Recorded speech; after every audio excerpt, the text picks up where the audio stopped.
这样下去不是办法，就算我们能跑，师弟们也跑不了。我留下来拖住他们。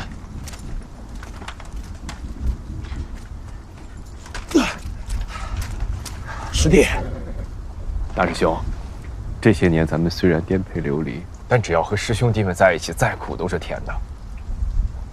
师兄你也知道，掌门是咱们荣天剑派千年不遇的武学奇才，师伯也说了，他有能力重振剑派。你希望荣天剑派强大，我也希望荣天剑派强大，咱们每个师兄弟都这么希望。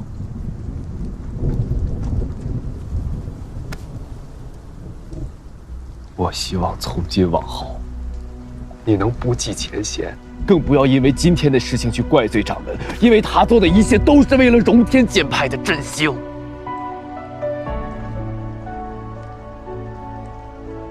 你走啊，师兄！你比我重要，门派振兴，荣天剑派崛起，掌门身边不能没有大师兄的庇护。你走啊，师兄！请脱！走啊！咱们走！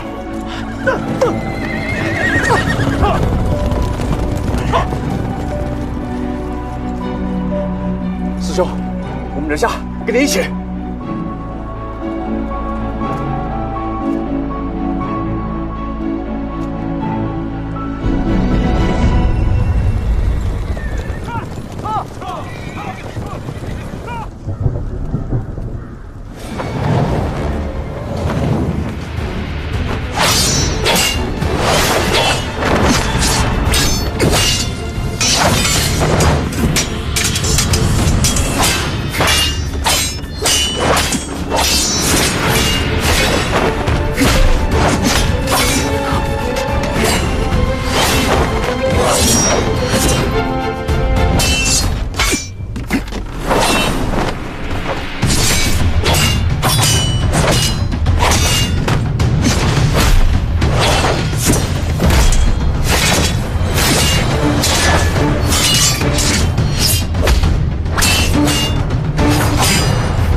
我只抓你一人，你弃剑就擒，其他人可以走。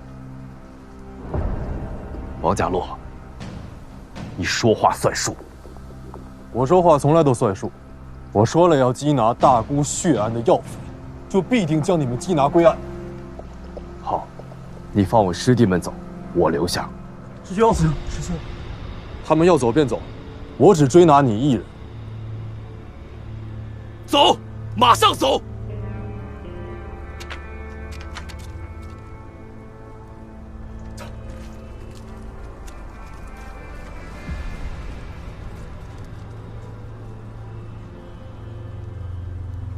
荣天剑派秦陀，宁死不降。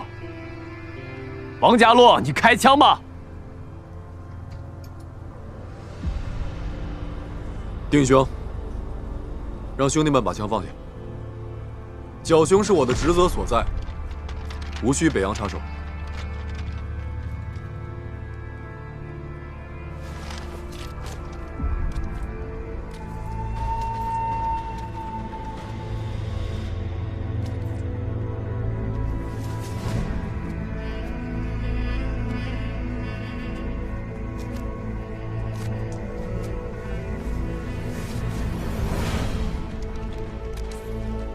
你们先走吧，撤！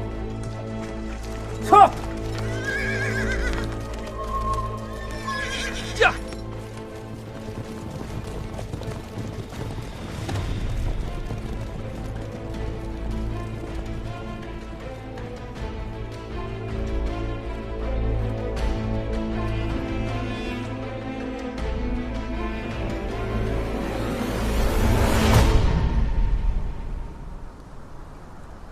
我是大沽县衙捕快王家洛，荣天岭秦某，乃大沽血案主犯，依大清律例拒捕抵抗，可斩杀。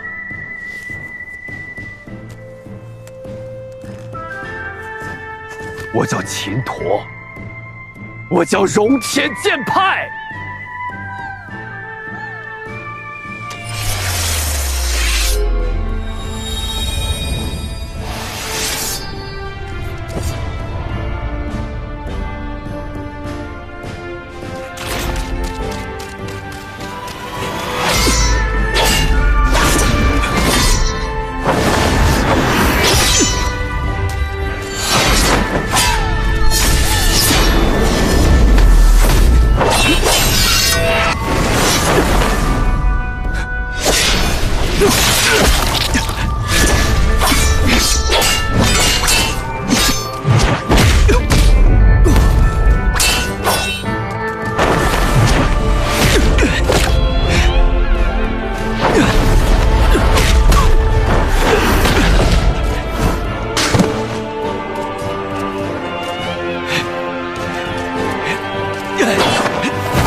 与我归案，我不杀你。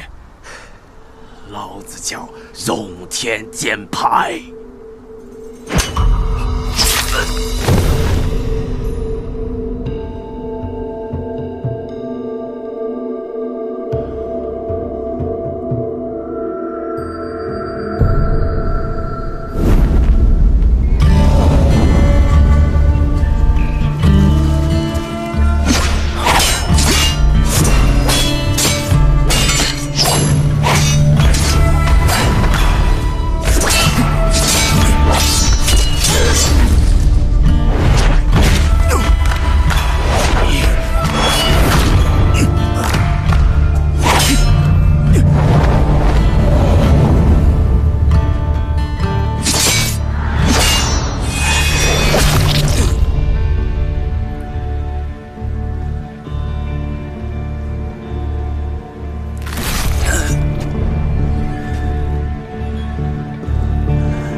内衙第一高手，刀法冠绝天下。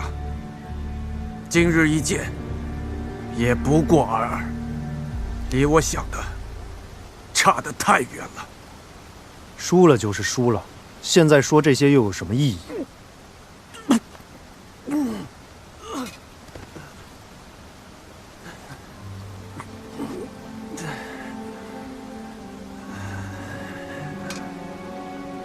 刚才你2次由痞转枭，又由枭转刺，间隙当中都留出了破绽。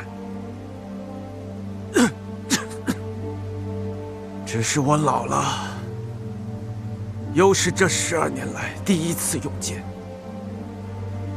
而且我不想杀你，不然你已经死2次了。卓不凡剑法精妙，以你的刀法，50招还可以抗衡，70招内必落败，100招以里必被他割喉。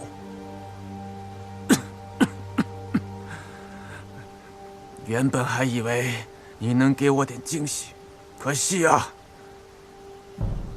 你连程昱1半境界都达不到。你知道我师父？我在他手下连3个回合都走不过。前辈，你认识我师父？程昱没告诉过你吗？让你在任何人面前都不要提有他这个师父吗？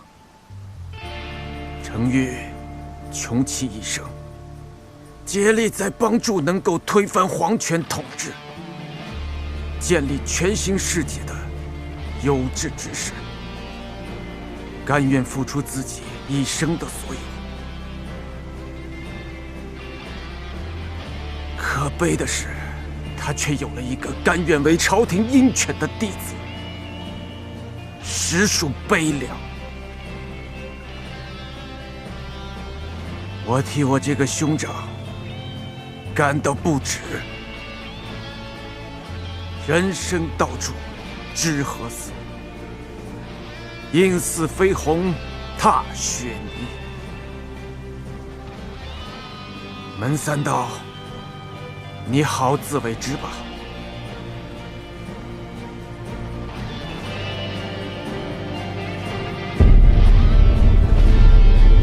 前辈，前辈！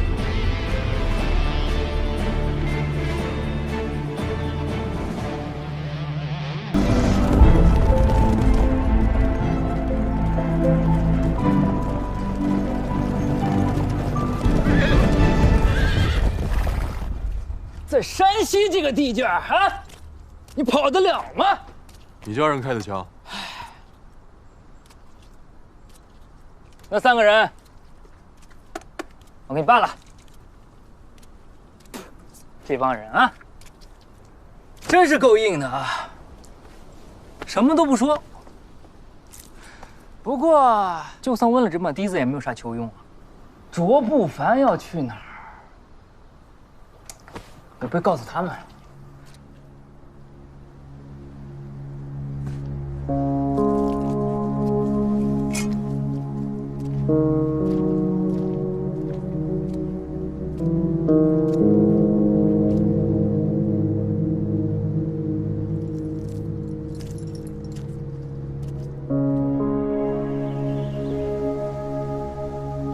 还是被卓不凡给算计了。师伯是二，师兄师弟也是二，够狠。你继续在这发呆吧，我还得去追卓不凡。你要上哪儿去追？先前盯梢的人都被卓不凡给干掉了。你知道卓不凡去哪儿了吗？他既然肯用门人的性命换取自己逃离的时间，得逞了，就不会再轻易的将行踪泄露。上海的时候你不也这么说？不还是让我追到了？那是我故意将他行踪泄露给你的，不然你追个屁！他师伯从一开始就决定了以自己为饵，心甘情愿前来送死。你觉得他会白死吗？你觉得他一条命换不来卓不凡抽身离去？金陀已经被我执法了2条。跟着秦陀的3名弟子也已经死了。5条，5条命换卓不凡，荣天岭够硬。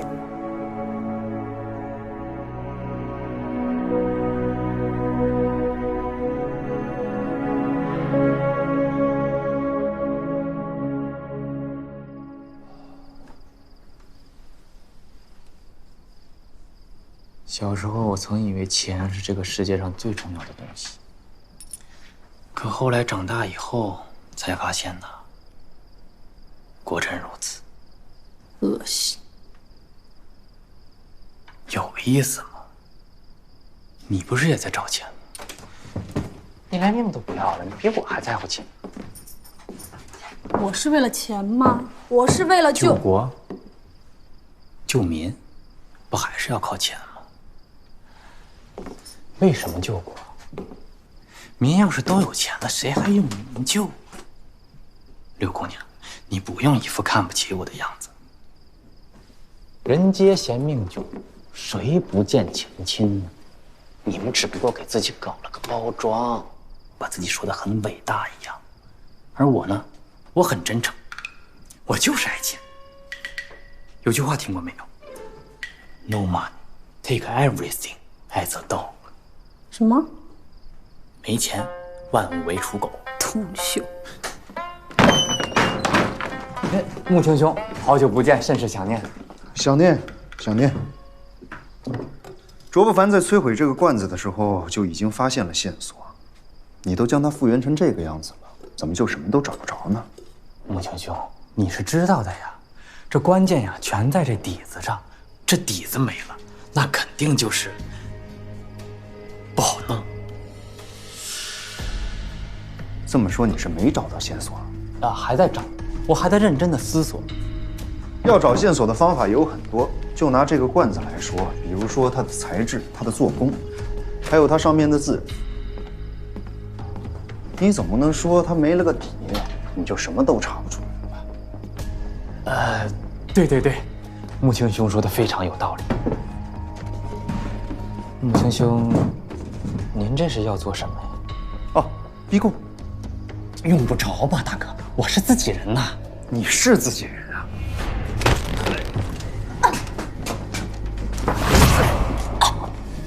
把手掰开。木青兄，你逼他什么都不知道的呀？是吗？难道我刚刚看错了？我明明看到他在对你使眼色。有吗？我都没发现。有可能是我们两个共处一室，日久生情，情投意合了吧？你是自己人，他可不是自己人，他是同盟会的人。同盟会？乱党啊！对啊，你和乱党情投意合。不，那怎么可能呢？我就说嘛，你只爱钱。那是。哎，木青兄啊，像这种同盟会要犯，是不是应该留着，带回去审？这不应该是加官进爵的好筹码吗？有道理啊。可是我这才刚刚用刑，就这么停下来，会不会有点太没面子了？哎呀，茅塞顿开呀！哟，浩瀚兄这是想到什么了？瓷罐上的经文其实是出自一本经书啊。知道了。那木青兄可知，此经传入中国后影响甚大。你要是说的再满一点，他可就真没枪。是以此经最出名的就是福家安徽寺的住持，他早死了，不是圆寂了。这个瓷罐的质地恰巧就是白瓷，白瓷产于福建德化，所以这个罐子应该就是福家安徽寺的法器。浩瀚兄天才啊！哪里，靠的是木青兄点醒梦中人。那你我就收拾，准备上路前去福建。好，能跟木青兄一同前往，是小弟的福气，是小弟的 lucky 呀。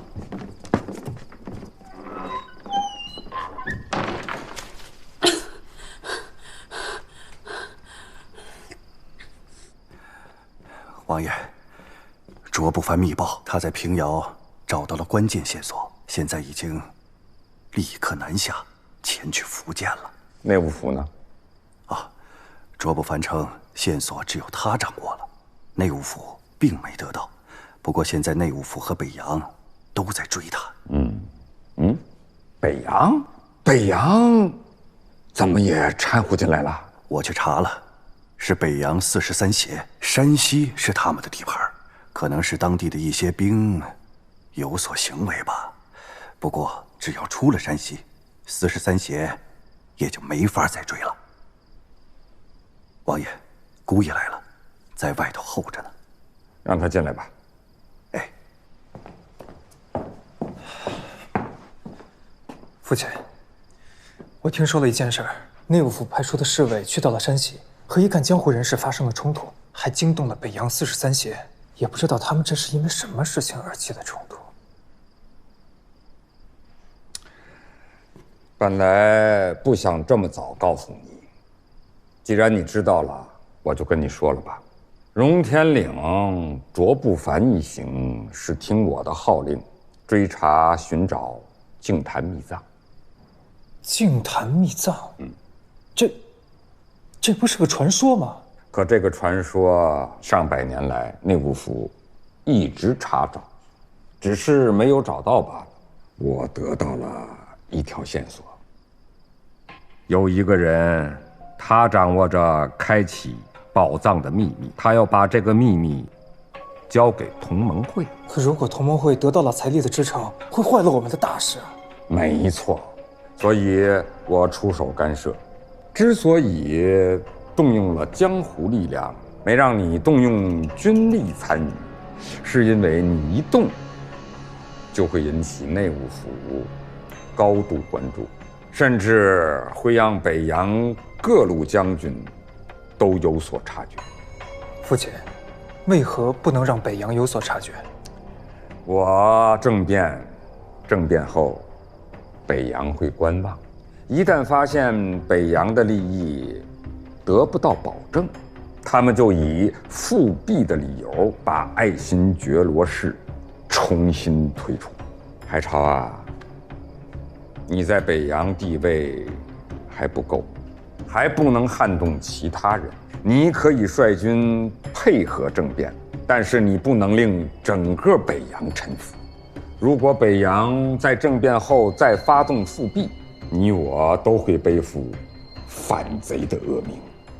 所以，我要提前把这个隐患消除掉。父亲，您有办法？办法非常简单，保证利益。净坛秘藏是一大笔钱呐，我们要是有了净坛秘藏，就有了对应北洋的筹码。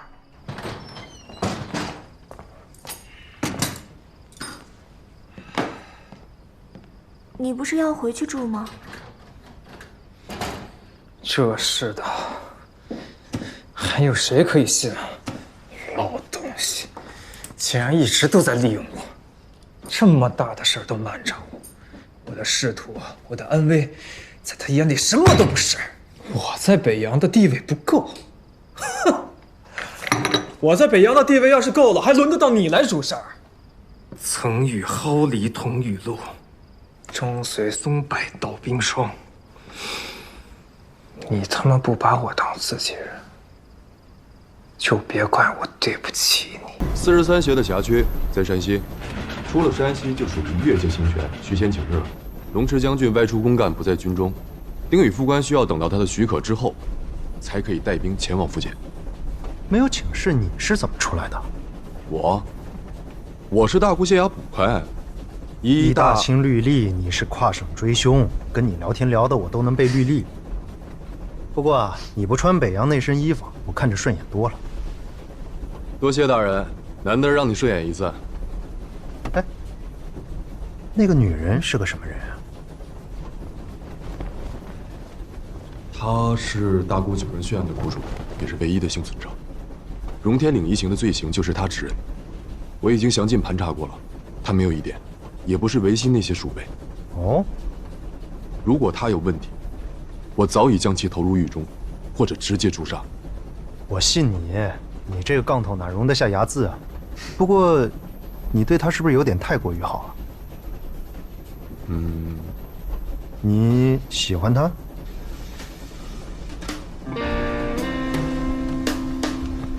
宁姑娘对我很是照顾。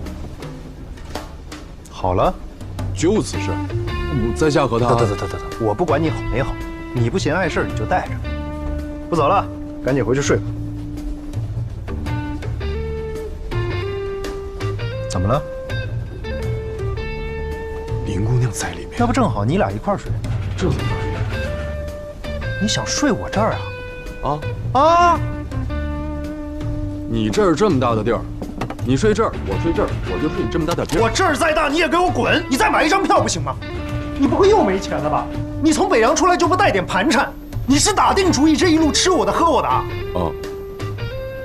好，来这个，你拿着。不是，大人啊，你也别给我你家钥匙，算我求你收下来。谢阁下无罪之恩，滚！大人。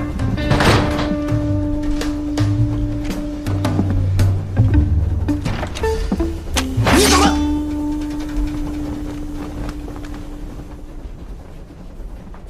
我不是给你和林浩瀚一人安排了一间房吗？门口没人看守，没事找事儿是吗？没人看着你还不舒服了是吗？你不怕我跑了？你可以试试啊，这是火车，你要往哪儿跑？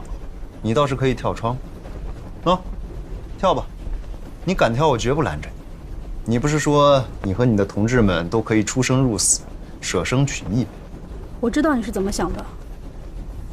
你要找金坛秘藏，你知道我也要找。我就算跑了，行动轨迹还是会跟你无限接近。你的信息比我多，行动也比我一个人要便捷得多。我跟着你，起码接近真相的可能性会更大。所以你相信，就算没人看着我，我也不会走。说的很有道理啊，但全错。哦，你能到山西，说明谭仙死前把秘密告诉我。知道这个秘密的还有卓不凡，所以他们也到了山西。我们知道谭仙的秘密，都只是到山西，因为从山西去福建的线索是我们到平遥找到菩提传人的墓穴以后才得到的。从表面上看，谭仙的秘密就到这儿，但我觉得应该不会这么简单，否则就挖个坟，谭仙至于跑到上海再搭上一条命吗？所以谭仙的秘密一定还有我们不知道的部分，而这个部分你应该知道。就算有，你觉得我会告诉你吗？你当然不会了，我也没打算问你。但到了这个秘密能派得上用场的时候，你自然就藏不住了。你不用笑，我了解你们这帮人。是，你是不会跳窗，但你们真是会出生入死，真是会舍生取义，这点我信。你抓过很多我的同志。同盟会吗？你是第一个。那你为什么信？舍生取义的人有很多很多，我早就见识过了。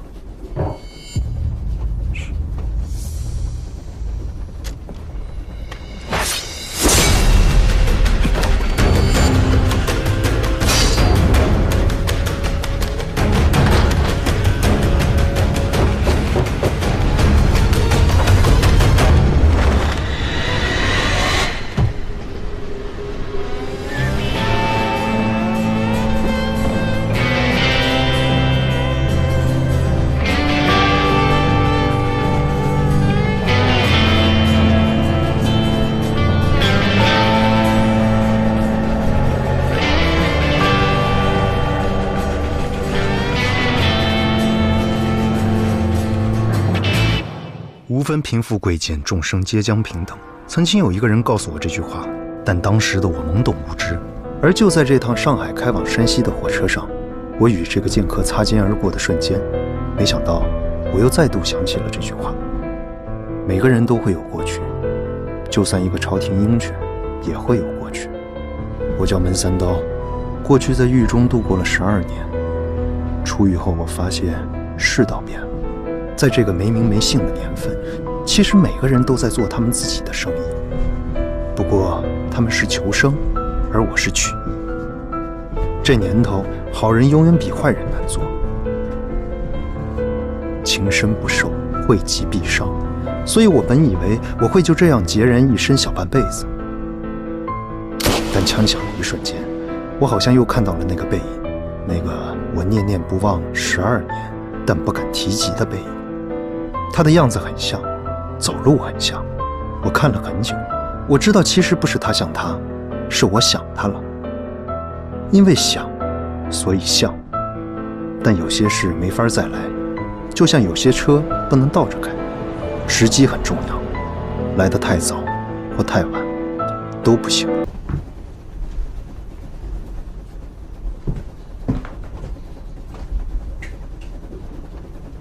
我那里有2张床，你何必在这里委屈自己？这有什么委屈的？我在这儿挺好的。跟我进去。不方便。哎，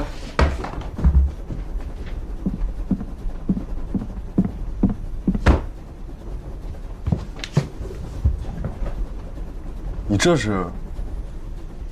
反正你不跟我进去，那我就出来陪你。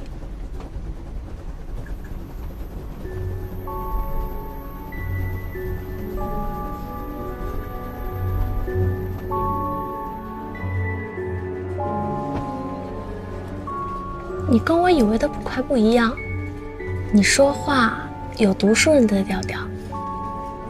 其实我原本就是个读书人。我说呢？我家住在天津的郊县，算是书香门第。只是在我小的时候就已经没落了。我爹是光绪3年的秀才，只不过10年科考，未取得半分功名。那他岂不是把所有心血都花在你身上了？我爹教我读书可是严苛的，我自幼通读八股，隔3差5我爹就要抓我过去模仿科考。那你小时候可够惨的。在光绪28年，我去准备科考，可是那一年娘去世了，我得守孝，守孝3年。3年之后，谁想到那一年，科考竟然废除了。我爹一生都希望我博取功名，哪知道一夜之间，痛不欲生，一病呜呼。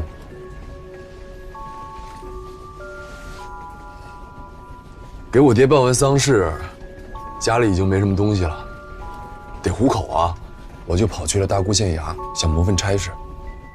本来我是要去应征文书的，结果那天招的是捕快，我凑在旁边看热闹，结果一不小心被挤进了教场。哎，对，再来打，快点打，快点打！我是来应征，别耽误事儿，赶紧打，打！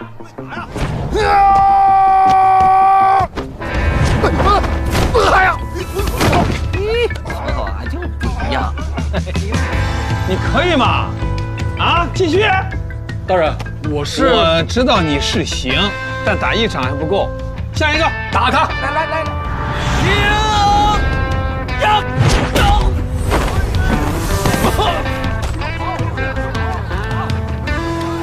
我继续。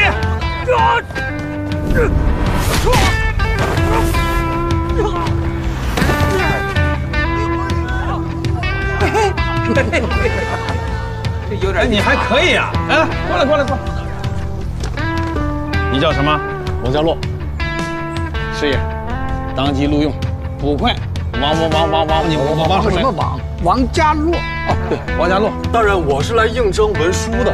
我知道你是来应征文书的，把文书记一下。就你这功夫，你来应征文书，那不是有辱斯文？在下以为，哎，这个好汉上前一步。县太爷，当捕快挣钱多，俸银比文书高出1倍。知足吧你！我都想当捕快，他们不让。捕快威风，腰里挎把刀，啥好东西都往家里捞，还能横行乡里，欺男霸女，可带劲！大人，在下生平最憎恨的就是欺男霸女、横行乡里。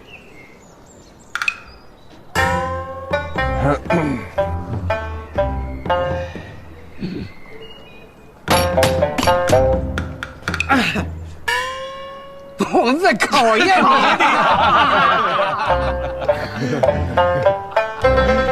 就他了。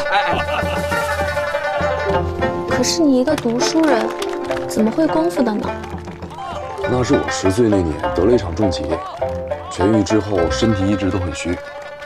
大夫建议我最好能够习武强身，可是家中贫寒，无钱拜师。我记得当时村头的破庙里有一个老疯子，自称是武林高手，我就跟着他胡乱的练了几年，没想到身体真的强健了许多。其实我也不知道我的功夫好不好，第一次跟人动手就是选捕快的时候，那次之后我才知道，原来我是大沽县第1高手。你本来就很厉害啊，你打败了荣天里那么多高手呢。是啊，这次追凶我才遇到真正的江湖高手。说实话，他们功夫确实比我强，但我觉得呢，也没强太多。其实我也能算一个高手吧。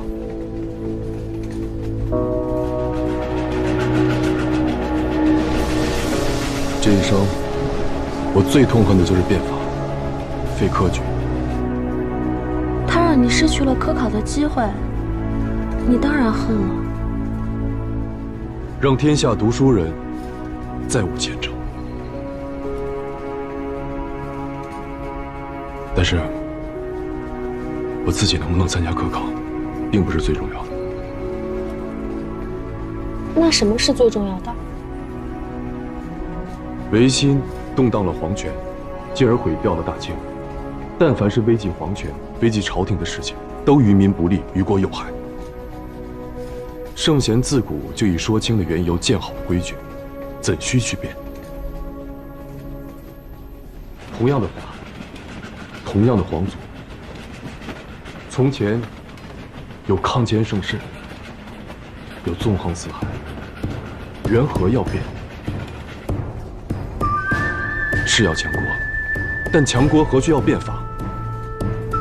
如今国力孱弱，民心涣散，要变的不是朝纲，而是人。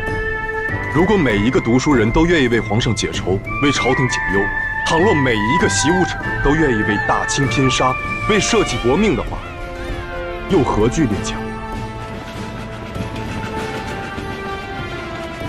我竭尽全力，千里追凶，不仅仅是为了维护法纪律例，更要立心从之。国不可无君，朝不可无纲，法不可无纪，臣不可无节。即使我只是一个小小的捕快，已经再也没有机会踏上仕途，但我宁愿在这小小的县衙里，守规矩执着，守法纪坚持，守清流崇敬，守如此气节。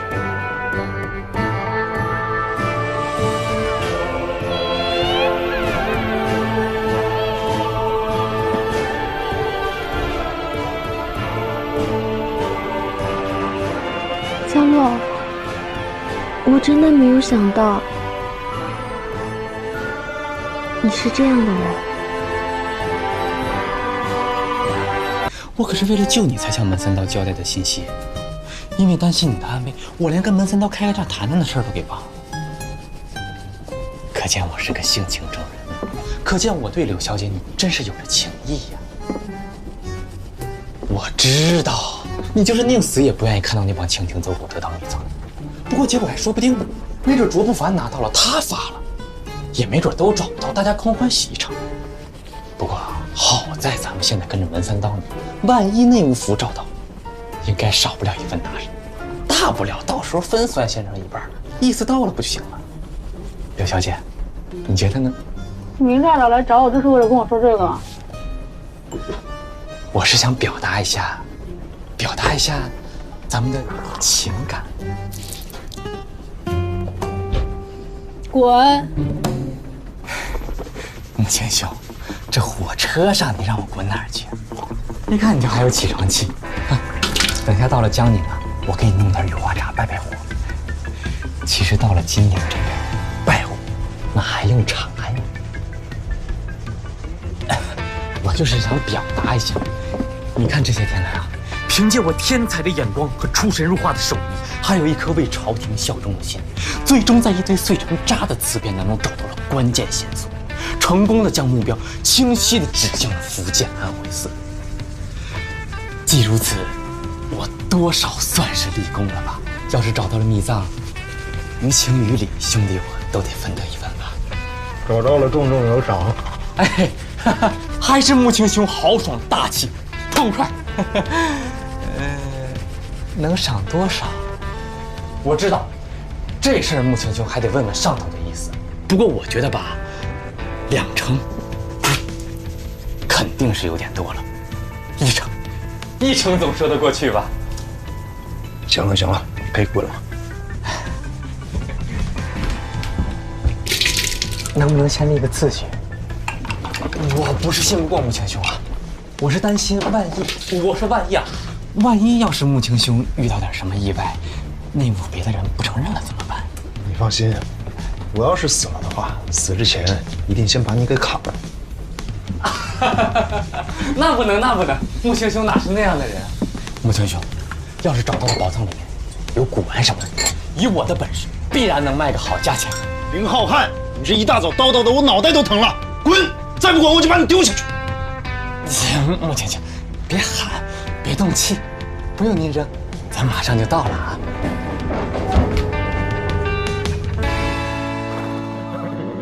吃点吧。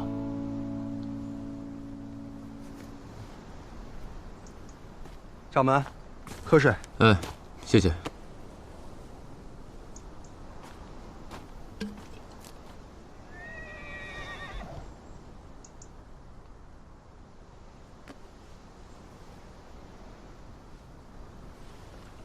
再坚持一下，等我们到了西安府就换火车。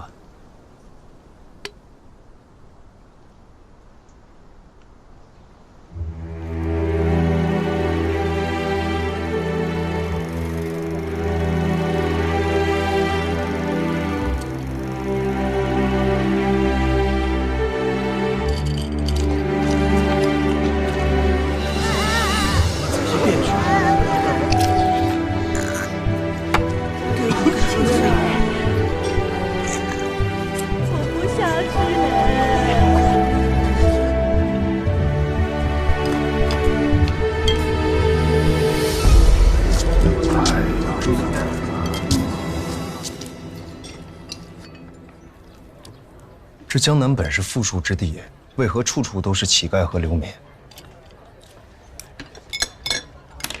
现在10几个县城遭难，房屋冲倒，农田被毁，不知道又有多少人流离失所啊！灾情如此严重，怎么不见朝廷来赈灾呀？上报了吗？其实今年的雨水和往年差不多，只是因为朝廷拨款修筑大堤的银子，都被那一茬茬的地方官员贪污克扣了。这偷工减料筑起的河堤呀，水还没涨上来就扛不住了，结果一场平常的洪汛就决堤发水了。地方官员怕上报后会追查修堤渎职一事，只能隐瞒灾情。衙门拿不出钱来，只有拼命的预收赋税，已经逼得商家把10年后的税钱都交了。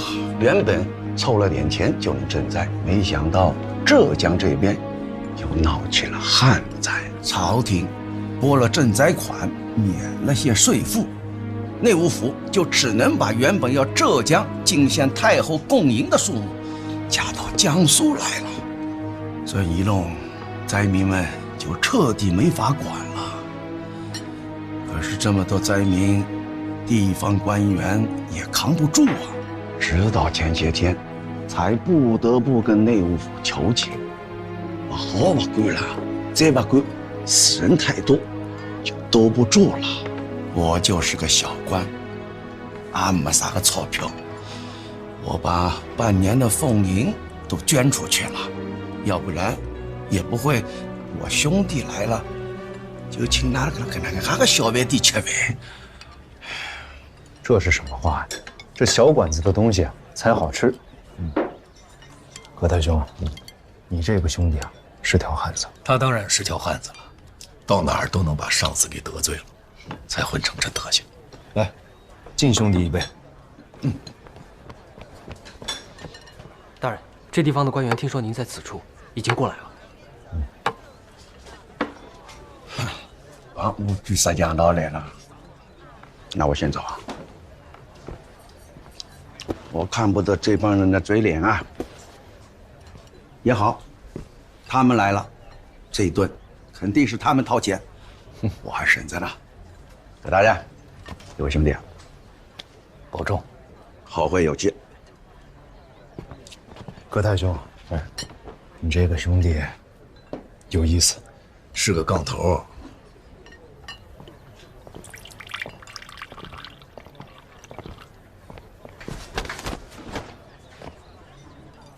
内务府大人来到，下官有事远迎。大人怎么能在这种破馆子吃饭呢？请大人移步，下官在最好的酒楼摆下了酒席。我等还有要务在身，就不劳烦两位大人了，多谢啊！二位大人，我等确实是有要务在身，要不然一来的时候应该先去拜访你们二位的。大人何必客气呢？公务要紧呐，这吃饭也要紧。咱们走吧。可我们这都坐下了，现在走恐怕不太合适吧？要不你们差人去把你们备好的酒和菜都给取过来？也好。对了，咱们这当地有没有什么特产能带着在路上吃的呀？那太有了，酥肉、酱鸭、糯米糕，还有蹄膀、火腿、大肉肠。待会儿我让他们送过来，给您带上。有劳了，有劳了。改日你们去了京城，我做东，将那俩孙子拿的酒菜，还有那些个特产，都分给这些灾民吧。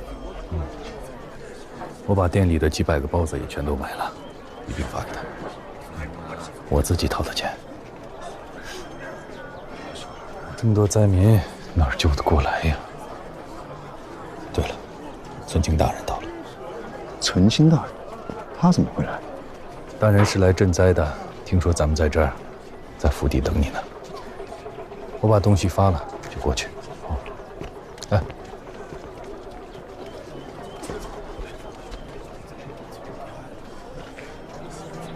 走。你不觉得整个大清已经病入膏肓了吗？从皇室到地方衙门，再到县衙，通通都已经烂透了。君不顾民，官不顾国，这样的王朝还怎么救？你心里面其实也是这么想的吧？你刚才跟那些地方官有说有笑的，就是为了拿些东西来给灾民。你想帮他们，你不忍看他们挨饿受冻，但是你能帮多少？你能救他们吗？大清已经烂透了，无药可救，唯有推倒重建，方能够再度崛起。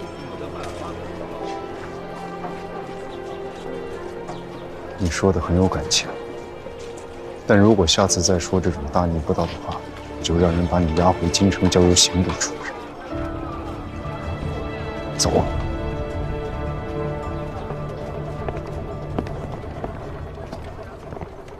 唉，悲喜交集。大人何出此言？净坛秘藏终于有了点眉目了，这是好事啊。可是它终究会落在谁的手里头，这又是未知之数了。哎，这个事情本来就很难，能够走到这一步，实属不易。属下未必能找到，但我不会输给别人。我们得不到，别人也别想得到。啊，大人，属下冒犯。有话直说。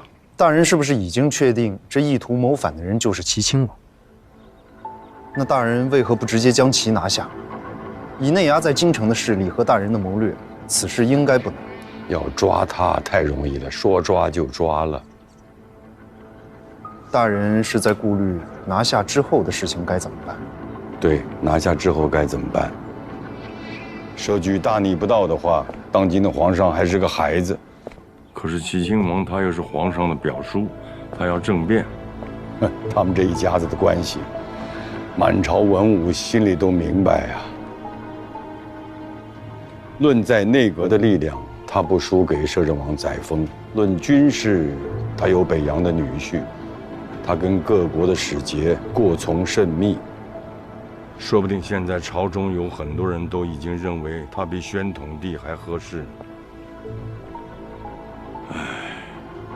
你看看这个，以前我专门挑了一份礼物给齐亲王，是欧阳询亲笔写的《庄子列御寇》，读过没有？朱平慢学屠龙，于之离异，但千金之家，3年继承而无所用其巧。大人是想提醒齐亲王不要想着屠龙。齐亲王雄谋大略，他很快的就送我这份凋零扇。以前的诸葛亮就用过凋零扇，《三国蜀志》闻之。儒生俗世，识时务者在乎俊杰。此间自有卧龙凤雏。哎，总而言之，就是齐亲王他提醒我，你最好识时务者为俊杰。哎，今天无论是大清也好，是齐亲王也好，他们都面临着一个残酷的事实。就是大清现在已经是一个烂摊子了，而收拾这个烂摊子，靠来靠去，没有比靠钱更重要的了。所以我们现在内务府能够尽快的找到净坛秘藏，这样就救了大清，救了朝廷，也救了所有的内衙，也救了我们自己。明白。反之，如果这个宝藏让齐亲王给拿走了，那他就彻彻底底的赢了。我不希望看到他赢，但我也不希望他输。最好的结果就是钱在我们自个儿手上，在朝廷手上，这样齐亲王就得乖乖的在内阁为大清撑着江山。哎，我把话说得重一点，社稷的安危就寄于你一个人身上。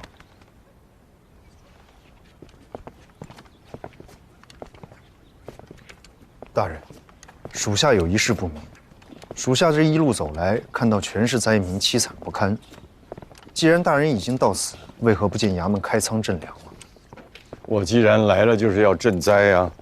我也在等啊，我也着急呀。是赈灾物资还没到吗？不，朝廷的物资早我们3天就到了。那为何不开仓赈粮？时机不到。时机？时机，穆青啊。赈灾它是要讲时机的，哪儿的水旱灾一发，朝廷马上开仓放粮，老百姓会不过意来，他可能还会埋怨你。你们怎么这么晚才来啊？带的东西够不够啊？还嫌米太糙，还嫌菜会不会烂呐？有没有鱼肉啊？最好多给点钱呐什么的。还要再等一下吧，再等他们死个几千上万的。那时候开仓放粮，大伙儿不但是感激朝廷，个个哭喊着皇恩浩荡。这是千百年来救灾的总结的一个经验啊，讲的大概就是人性吧。哎，就那个字儿，鱼。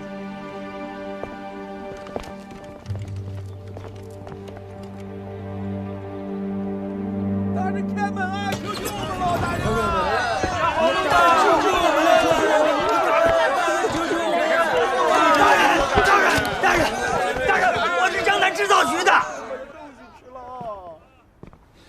大人，求大人救救我，救救我一家老小！你有什么难处？我本是江南制造局的账房执笔，叫何富贵，也是吃过皇粮的。大人，你有所不知啊，江南制造局本来每年盈利不少的，但是跟衙门上缴的银两实在是太多了，所以连年盈利又连年亏空，迫不得已只得裁减人数。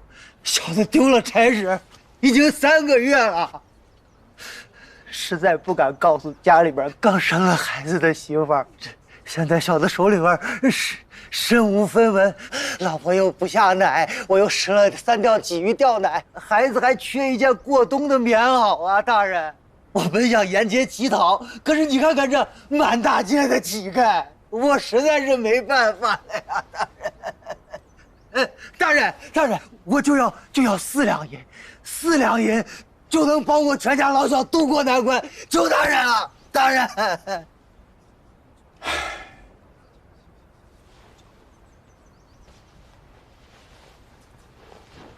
哎，这是4两银子，够买3担米的，够600、700人能活上1天不饿死的。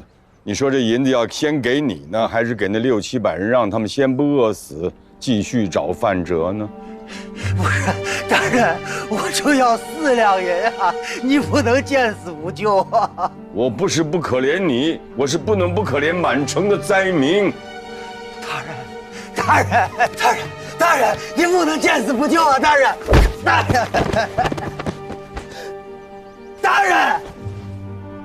我何富贵从未少缴过半分赋税，我在制造局也没少帮衙门赚钱呢。现如今我落了难，讨4两纹银都讨不来，你这是官逼民反呐！官逼民反？你想反？你敢反？把他给我拿下！哎，大人，你不能见死不救啊！大人！你速速去办你该办的事儿，这儿都差不多了，天黑之前就会放了羊。好久没得吃东西了，大人！大家不要急，每个人都有，赶紧下去，让他们排队，大家都排好队。这就是朝廷，这就是皇恩。这一场灾下来得饿死多少人？朝廷即使再难，也不可能不管子民。天灾人祸，灾难来临时，也只有靠朝廷，才可以力挽狂澜。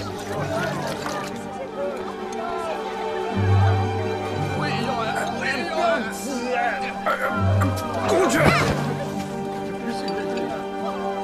人都要排队啊！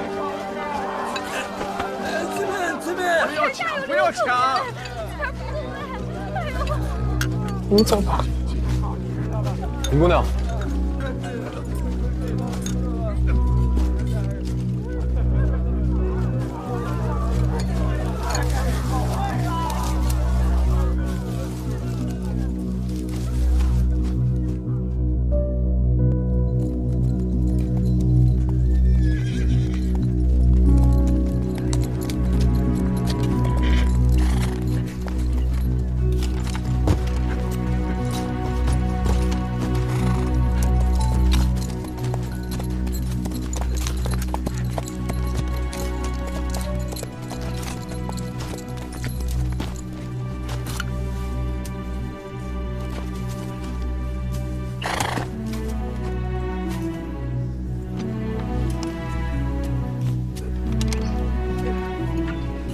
谦哥，大人，你辛苦跑一趟，去制造局打听一个以前的账房先生叫何富贵，问一下他家住哪儿，把这些钱给他的妻儿。去吧。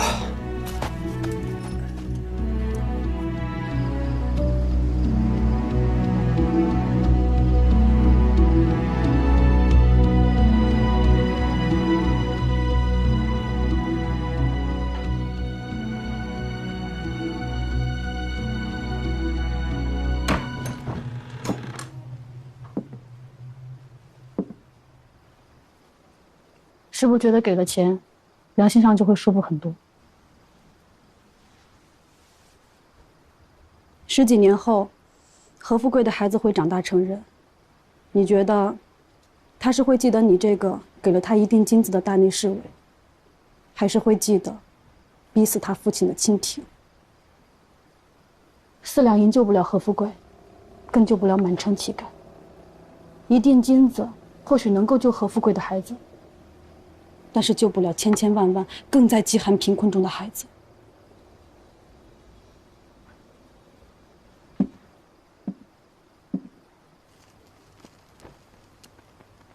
清廷已经病入膏肓了，民命不敌皇族冷暖，苍生不及权势抗衡。如此政权，就算你拿到了禁坛秘藏，也成不了救国良药的。清廷的体制已经坏了，唯有连根拔起，才能够治标治本。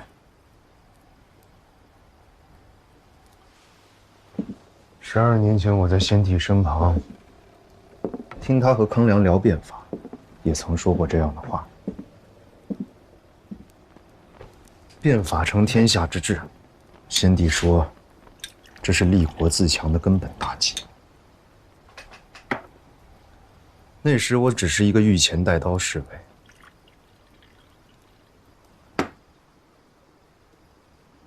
卫，每先帝和维新党人议战，我都在，听多了，自然也明白了其中许多道理。先帝说，我们每个人心中都有个贼，破山中贼易，破心中贼难。这心中之贼到底是什么呢？朕以为，这第一个贼便是伪善。我们平时所学习的程朱理学，无非就是存天理，灭人欲。但是翻翻我们的历史，历朝历代，靠圣人学、仁义道德就能够治国平天下了？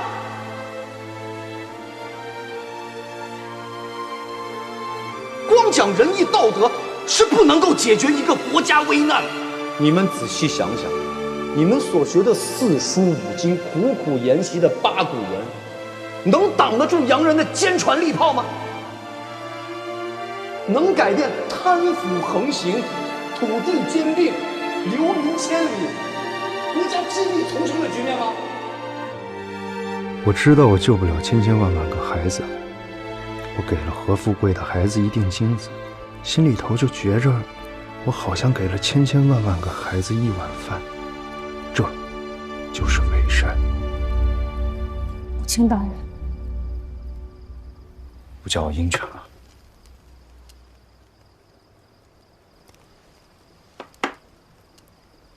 你不是寻常的鹰犬，你其实是有接受变革思维的。你经历过公车上书，参与过戊戌变法，这是中国几百年来历史上变革最大的一次了。尽管变法没能成功，但你是亲历者，你是知道变革有多大力量的。你应该知道，关于国之未来，朝野之议的有4者：第一，是既得利益者，就是王侯将相，是守旧派；第二，是主张技术强国、军事强国的洋务派。中堂大人，对，就是他。但他没能成功，也没能改变中国。第三，就是光绪帝康有为、梁启超的维新派，主张制度强国，主张以皇帝为核心。你们也失败了，你们的变法只坚持了100天。103天。没错，第4，就是孙先生了。其实孙先生和康有为、梁启超有着相同的见地，但是不同的是，孙先生致力于建立一个全新的世界。这个世界由民族、民权、民生构成。孙先生的理想就是要结束千百年来的封建帝制，走向共和。结束千百年来的封建帝制。孙先生的理想令人敬佩。他的理想就是希望4万万同胞人人不提饥、不好寒。了不起，了不起啊！母亲大人，你还是叫我鹰犬吧。你不是寻常的鹰犬，你是能够理解我们的行为的。我希望有一天可以叫你同志。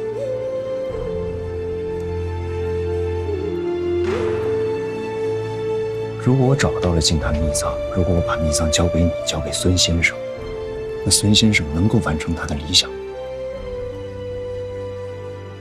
我不能骗你，我不知道孙先生能不能实现，但是我可以笃定地告诉你，无论生死，我们都会朝着这个目标前进。谭仙的秘密是什么？没有秘密，我怎么找得到净坛秘藏？谭仙的秘密就是平妖乱坟，别无其他了。你们叫什么派来着？我们革命派，对吧？革命，革谁的命？改制和立宪这些先帝当年都能够理解和接受，我自然也能够理解。但孙文这一套我不是不懂，你是要我自己反自己不成？你是同盟会乱党，我是大内侍卫，咱们俩从立场上就是对立的。我之所以不审你，原因有2：其一，我说过，我不觉得改制和变革是大逆不道的事情。我也见过许多因为要改制和变革最终流血死去的人，我自己也因此做了12年的苦役。所以，纵然你是谋反重犯，我心中对你还是有一丝不忍。而且我坚信你是一个意志坚定的人，对你用心多半没有结果。你这套革命共和理想的话，今日我就当作没听过。但日后你要是在我面前再说上一个字，我就让你试试。滚！